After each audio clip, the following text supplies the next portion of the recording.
Hey, hello. Guess who it is? After I don't know how many months of a hiatus and debating whether or not I should actually even dare to try and do this again, here I am, actually sitting down and recording, getting everything together, specifically just because I've been wanting to. And, today the patch notes for 3.8 dropped and might as well be, I thought, might as well, take this opportunity and talk about them here and try and, you know, try and get back into things. So, where do we start? So, this is what is being called the Expedition Update, and I guess my first initial thoughts, because I've been, these patch notes came out earlier today, and I've been sitting on them, but mostly sleeping on them. But, in general, I was a little disappointed at first, but I have taken the moment to think a lot about it a little more, and it seems like most people are, in fact, pretty satisfied with some of the changes and new things introduced. So we'll start with the main feature, and that's the expedition drone, which is one it's a feature I've been excited for ever since I saw it data mined.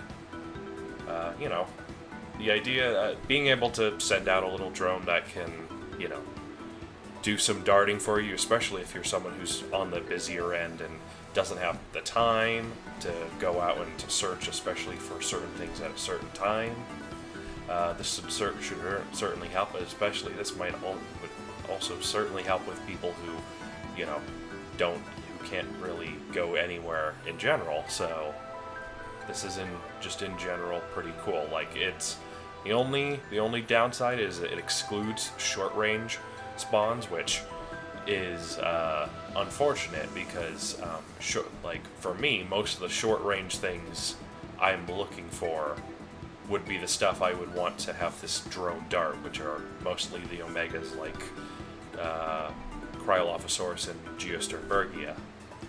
But overall, sending out a drone with some, loading it up with some darts and, with a small fee of some coins, which coins are, nowadays a little harder to come by, but in general, you're not going to be strapped for cash, especially if you're sending out, something like this. And the max DNA that can come back seems to be pretty decent, so that's nice. Moving on to the 4 new creatures of this update, we've got our only rare, and that's Scorpionator. And Scorpionator is, it's a cunning fierce. It's yet another medium theropod. They have really, really liked medium theropods this year. And it's a cunning fierce. It's got dispersed cunning strike, sundering distracting impact, cunning rampage, and evasive group strike. I'll probably get to sundering distracting impact, whatever sundering means, later. But unfortunately, Scorpionator is kind of a little dead on arrival in terms of a rare, because he's primarily here just for his hybrid. And then the other non-hybrid is Protoceratops. It's a fierce resilient epic with blessed shield strike, brace, fierce rampage, and decelerating counter. And I'm surprised it does not look like it's a flock for once, and it's probably going to be, it's on the smaller end of the creatures, but not small enough to be considered, liable for a flock, so, which is nice. Flocks are fun, but they are annoying, especially in certain tournaments. Rares and commons and epic tournaments often are dominated by these flocks because not everything has a group attack. But that has been changing gradually. But in terms of a design, it looks solid. Looks like Protoceratops, and Scorpionator looks, I forgot to mention, but it's got a decent coloration. Like, I will say with these recent updates, because it's been a while, but I have generally been disappointed with a lot of the recent updates in terms of their hybrid designs. Their regular designs for the regular creatures have been overall pretty good. Some, in fact, are fantastic. But it's, I guess with the trade-off of having good paleo accuracy, we get mediocre hybrid designs, which is a shame because I used to really hope for really crazy, the really crazy shit that Jurassic World Alive was kind of known for, and it seems for now, unless someone a new concept artist is hired, or they start actually, putting in some effort, I don't think the hybrids are going to look particularly amazing, or at least otherworldly. But moving on, we've got Scorpiodactylus. It's a legendary wild card. It's with Scorpionator and Dimodactylus. Dimodactylus stands can finally shut up. But hey, imagine being in the game for so long and not having a hybrid. Well, the day's finally over. Dimodactylus actually has a hybrid to its name. Took them long enough. But its kit is Disperse Cunning Strike, Brief Shielded Distracting Strike, Cleansing Wound Impact, Disarming Impact and Run, Swap in Armored Wound, and Disarming Counterattack. In general, it seems fairly well suited for its role as being a swap in bleeder and general nuisance to things with resistances, and it's primarily really good at seems to be good at dishing out good bleed damage along with reducing armor. And design-wise, it's solid. I was gonna haven't put this tweet or joke out yet, but and plenty of people have probably already pointed out, but Scorpiodactylus is kind of the spitting spiritual image of Rajastega from Jurassic World the game. They look pretty much identical to each other, so welcome back, Rajastega. Good to see you again. Moving on, we've got Protonodon. That's going to be a name that's going to be hard to pronounce and say consistently, but it's our only unique this update for now. They have been changing up how they have released creatures in these past several updates. They show off some of them, and then some are secretly released later. So expect to see, some other stuff, some other hybrids, specifically probably in Apex at some point. Another stupidly broken, poorly, kind of ugly-looking Apex. But not ugly in the good sense. Not ugly in how, Andrew Tops or Smilonemes or Mammalania are in terms of being ugly designs, but ugly in the good sense that they are interesting to look at. But Protonodon is, I will say, does not look bad. It does seem to reflect its features. Well, primarily the Bajatosaurus neck spines, and the coloration seem nice. Seems like he's a little bit of a goober, but this guy is a fierce resilient, and its abilities are Blessed Shield Strike, Instant Fierce Rampage, Blessed Shield Impact, Alert Group Defense, Decelerating Counter, and Impact on Escape. And from what I've heard, some speculation, this thing might be one of the better uniques that could potentially make it into the farther into the arena. We're talking like Concatalok, or well, not Concata, but not Concatalok, Concatasaurus level of powerful. Which, I mean, I guess that's nice. Concatosaurus has had it too good. So it would be nice for it to have some competition. I wish the other uniques would get some of this attention. I was personally kind of disappointed with this update not giving any uniques any kind of buff. Primarily, I've been really hoping for some sort of model rhino kit change. That thing has been working with its swap and stun, like its kit from like 4 years ago. So that thing has remained unchanged. I think it's about time it gets something new. But for those of the new creatures, overall, I'm not disappointed with them in terms of designs, and movesets seem to be nice, but I'm not a super dinosaur hybrid guy. I'm more of a mammal hybrid guy, and there are none in this update. So moving on, they're revamping the battle menu. This is primarily just a visual change, and I will say, I think this is an improvement. We've got a good amount of visual clarity, especially since this is likely they're doing this to kind of future-proof this things for the eventual addition of whatever else they decide to add to battling. The Brawl update, they're putting Brawl on hold. Specifically, they're deactivating the Brawl shop for a little bit, and then because if you participated in the Brawl feedback survey they had like a couple months ago, I think a month, 2 months ago, I don't remember, but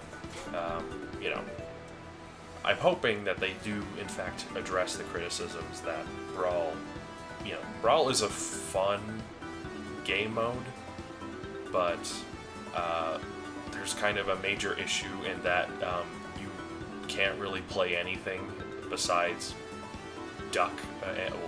Buck and Doe Rex, and maybe some variation in between with a healer and a buffer, and even then it's like you've got like the most common setup I've always seen is Doe at the front, Thylaconics in the back, and Kyler Moloch at the front, and the last space is like filled in with whatever, and there's very little counterplay, especially during these seasonal shuffles of creatures, because sometimes they include creatures that are just dead weight, like actually useless, and especially with how stupidly broken Doe's maternal roar is, that it's reflecting the arena really, really badly. That once again, this new fancy toy comes in and just wrecks everything, and there's no fun to it.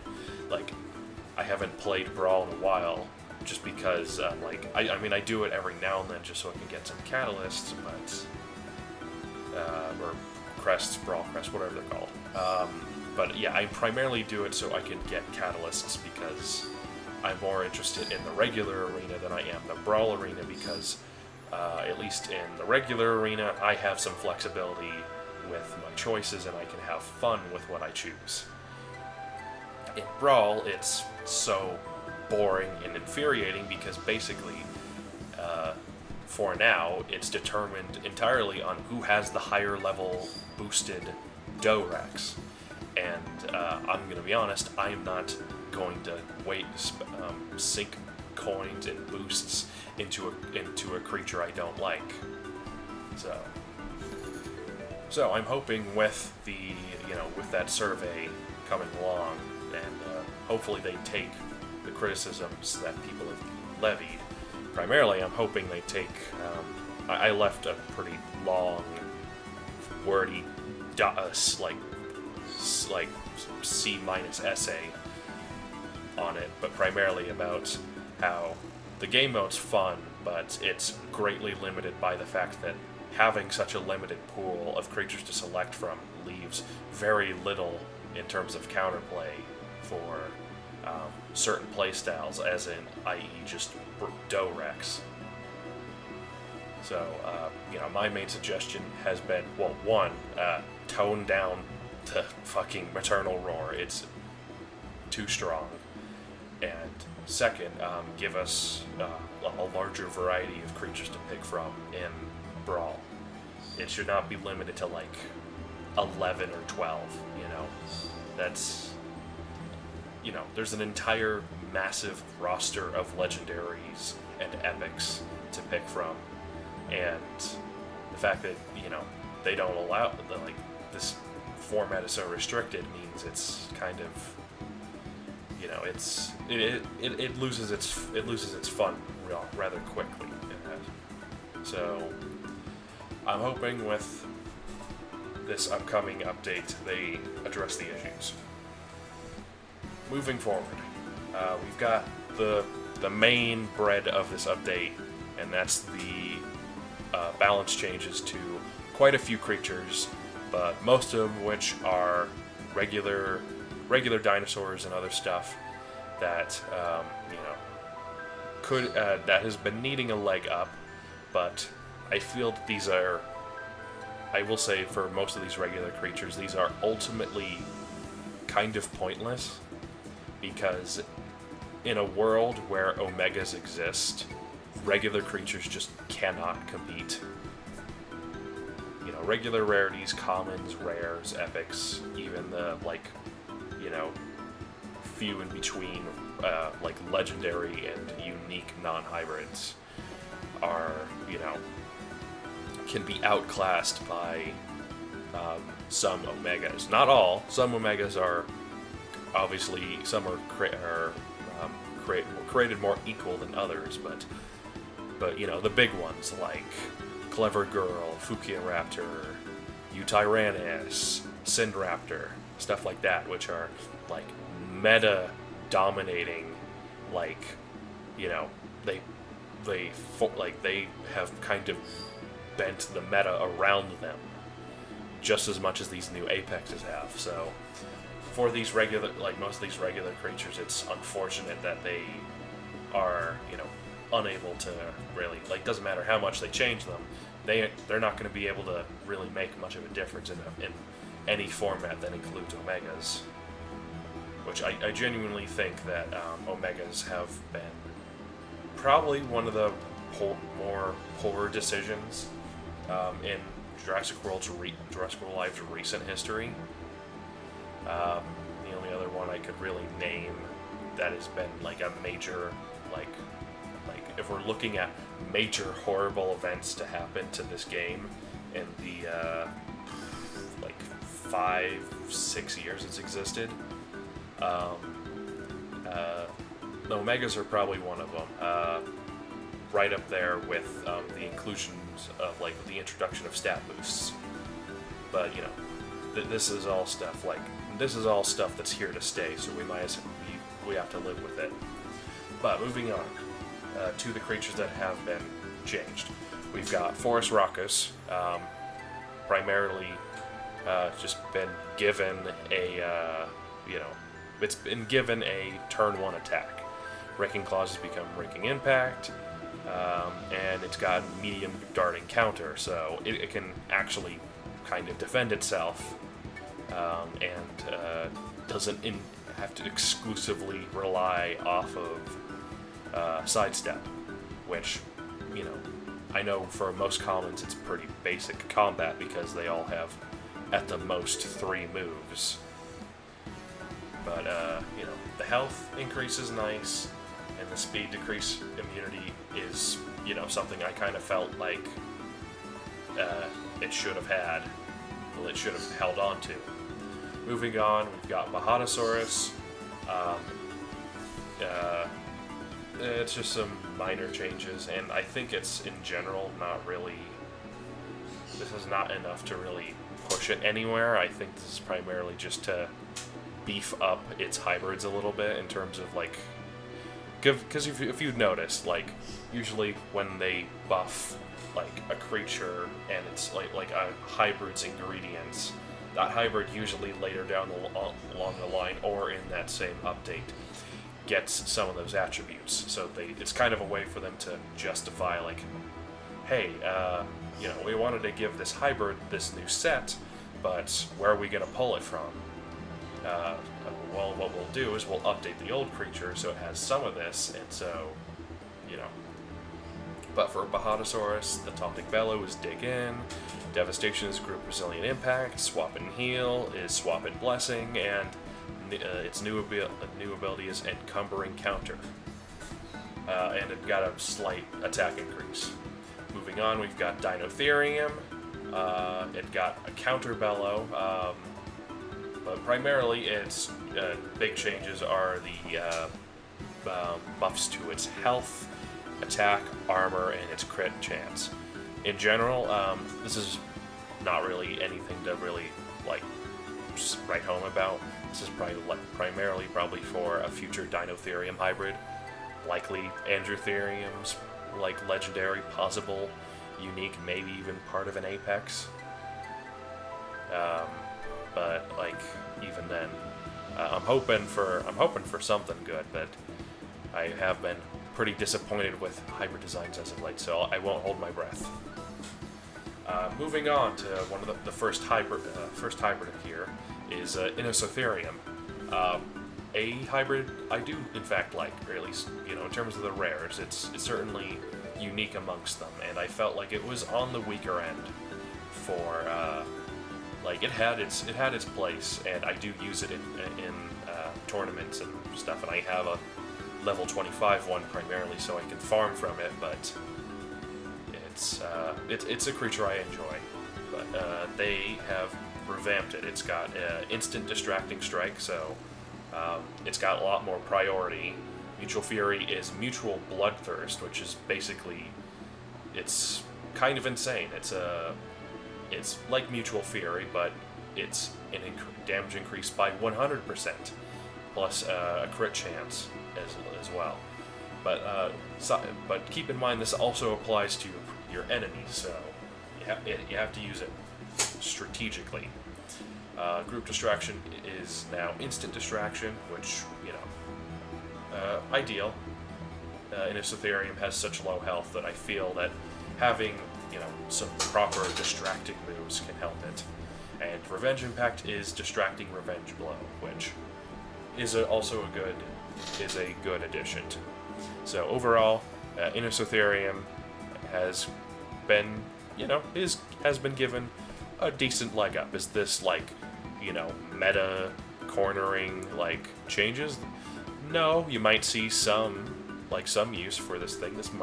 This thing might make it into higher arenas, but I don't really see it getting past Aviary at the very most.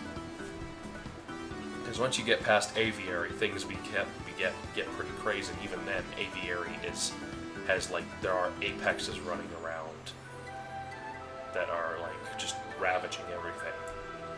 But Scaphognathus,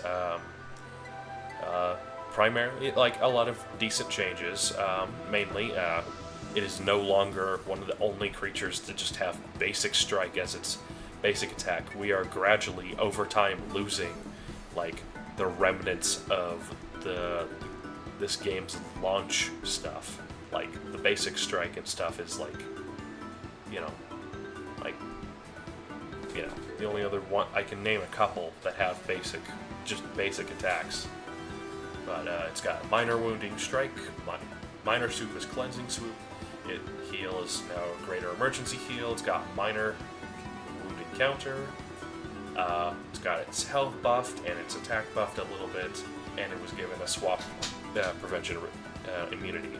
All things needed for this little leader. But this is primarily for these are primarily just changes for to kind of gas up its hybrid Scaphitator, which we'll get to later. Argentinosaurus. well, they've actually, they've changed it to actually properly reflect how powerful and large this animal is. So resilient strike is heavy shield and heavy strike. Group decelerating strike is group decelerating rampage. Extended critical strike has been changed, and it's got minor brace on escape now. And its attack was buffed. Armor, critical, and critical damage have all been increased. Its resistance it's got some resistance, speed, immunity, and 50% on stun and vulnerability. So all nice things for Argentinosaurus. Now moving on to the Raptor pack. I won't spend too much time on these guys because I don't really care. But Charlie, Delta, Echo, and Blue have been given new kits to better differentiate each other from each other. So they've got some new stuff. Each one has its own unique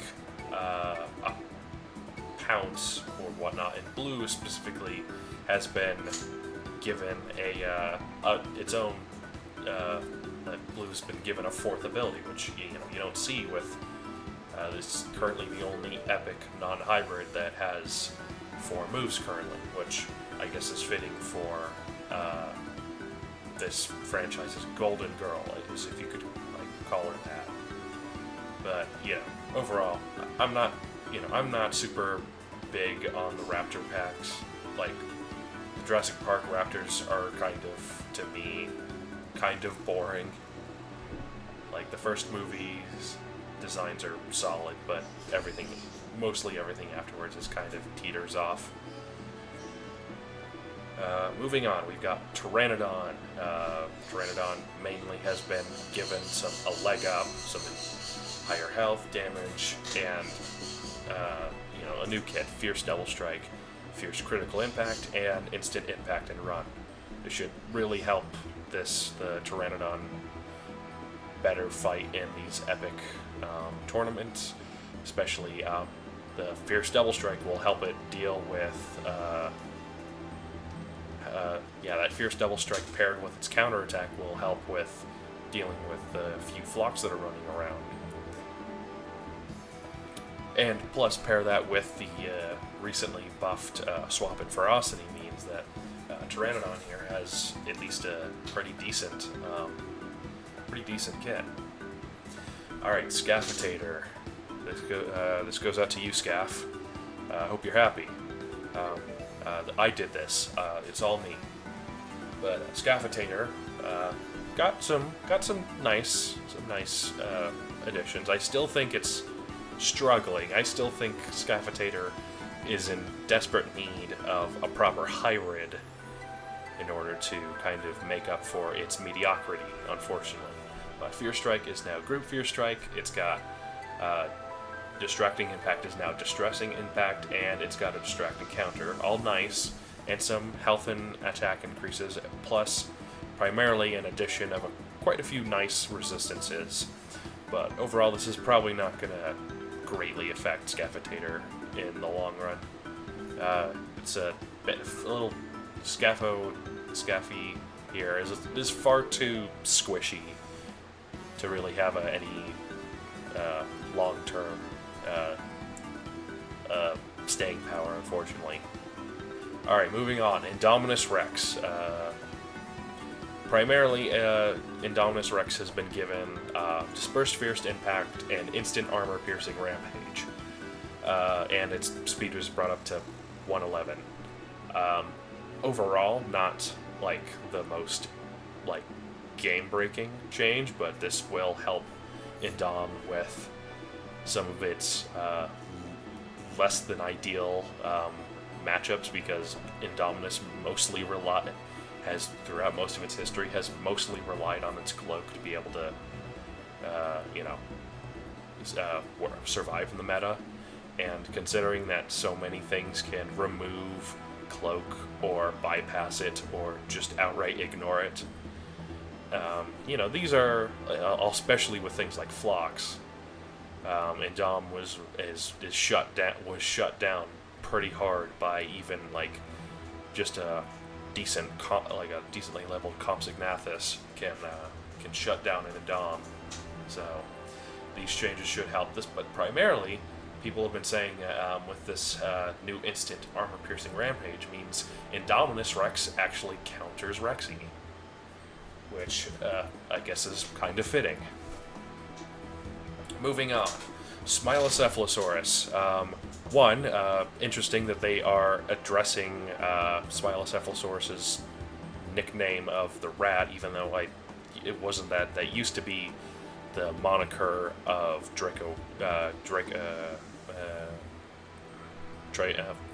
why am I forgetting his name? The little guy, the little shit, the swap and rampage disaster that was Dracoceratosaurus? Was it? Whatever. It was. I forget its name, genuinely. I have not thought about that thing in ages. But anyway, they do in fact mention the goat that is Smilonemes.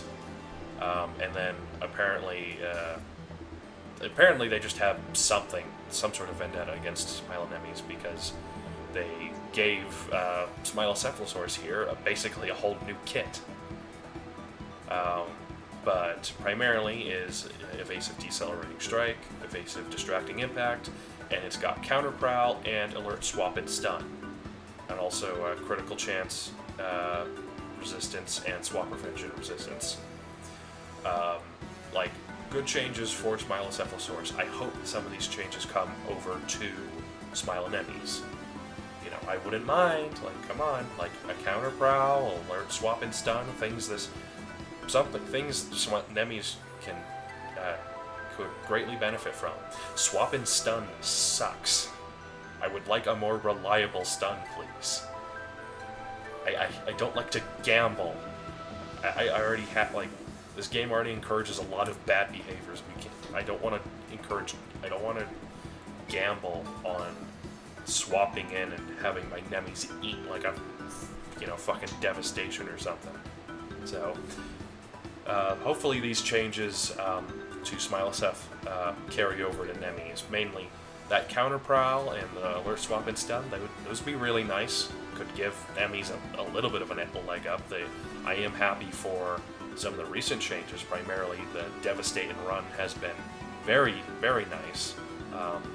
It lets it actually, I'll let you in on a little secret here.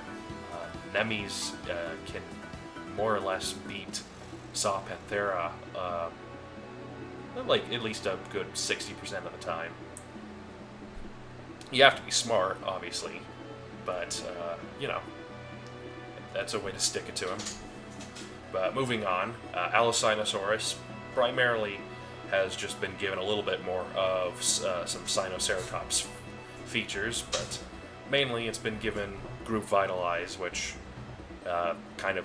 Allocynosaurus now is a little bit more of a support role. It's got a little bit more survivability, and it's got Disperse Fierce Impact, so it can deal with Phlox, because everything has to at least have a bit of a Flock countering move, or because if that was the case, then Phlox would dominate, which they don't nearly as much as they used to. But then the thing is, you have something like Compsognathus running around, and that thing is the epitome of stupid shit. But just some minor changes, a critical chance increase, some additional resistances, not bad. Paramoloch has gotten a whole new kit. It's basically a different creature altogether. Shielded Heavy Strike, Mend and Run, Group Instant Charge, Taunting Resilient Group Impact, and Alert Swap and Bracing Stun, and 10% armor. So Paramoloch here is no longer pigeonholed into the other category of healing dinosaur. Paramoloch seems to be much more of a team player, primarily for Brawl. Tyrannolophosaur, one of the last ones. Not super major changes and not things that are probably going to affect it in the long run. But, it's got distracting impact is now sustained group distracting impact, and it's got afflicting impact, so gains access to affliction, which is in a feature that I think quite a few creatures could benefit from having. But good to see that Tyrannolophosaurus gets at least something. And it's got a damage increase and a speed increase as well. Some nice additional resistances, and that's all for the creatures. And in terms of the ability updates, the only one really listed is Extended Critical Strike, and it was just that its cooldown is now 2 instead of 3. And then finally, the bug fixes are pretty, are not super notable, but Affliction now properly affects rend resistance. Glad to see that. It was kind of annoying sometimes to see, to be able to afflict something with high rend resistance and then attack it and do no damage. Dinosaurs will not turn invisible in Brawl 4v4 matches. That's nice. Shields now work as intended in Brawl matches. I didn't even realize that they were broken. Omega Dinos now show the correct newly assigned stats, as they should. On iOS, the market should no longer misloading any items after launching the game. And then they're looking, they're always looking for bug things to fix. So, overall, my thoughts on this update. I was disappointed at first, and I was frankly expecting a lot more. But in general, it's okay. It's not like God's gift to mankind. This is primarily just kind of seems to be another one of those miscellaneous in-between updates before they add something real big. But the expedition drone's nice. The new creatures look pretty decent. The dinosaur updates are nice.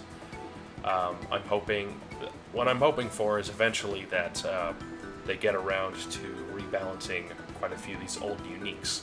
Primarily, I would like to see Monolorhino, Mammalinia, and quite a few of these others finally get some attention, because some of them have been working with old kits.